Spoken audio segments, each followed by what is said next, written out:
Start.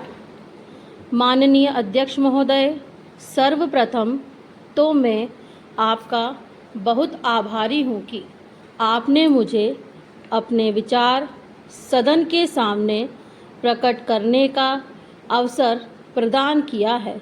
मैं सदन का ज़्यादा समय ना लेते हुए संक्षिप्त में अपनी बात रखना चाहता हूँ। सदस्य महोदय ने सदन में जो विधेयक पेश किया है, मैं उसका हृदय से समर्थन करता हूँ और मैं समझता हूँ कि इस विधेयक पर आज कोई निर्णय अवश्य लिया जाना चाहिए।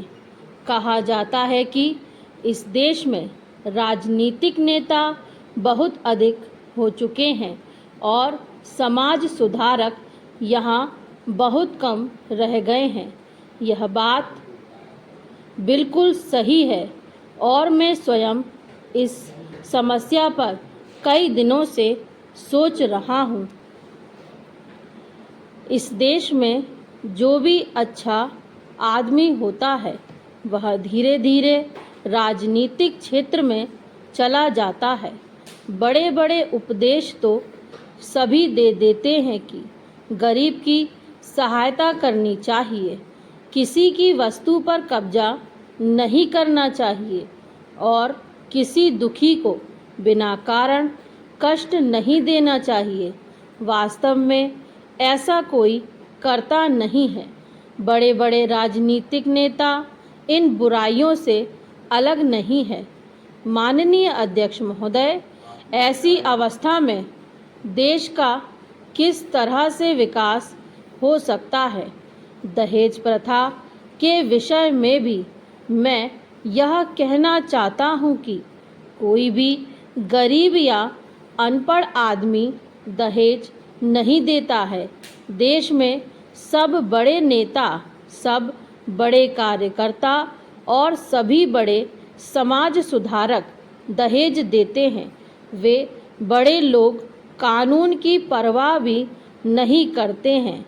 पंजाब में एक कानून बनाया गया था कि पिता की संपत्ति में लड़कियों को भी उतना ही हिस्सा मिलेगा जितना लड़कों को मिलता है। परिणाम यह हुआ है कि वहाँ पर ना तो दहेज देना पड़ता है और ना ही कोई दहेज मांगता है। मैं समझता हूँ कि इस प्रकार का कानून देश के अन्य राज्यों में भी लागू किया जाए तो दहेज प्रथा को समाप्त किया जा सकता है। जब लड़कियों को पिता की संपत्ति का पूरा हिस्सा मिलेगा और पूरी ज़मीन मिलेगी तो उनको दहेज देने की आवश्यकता भी नहीं पड़ेगी।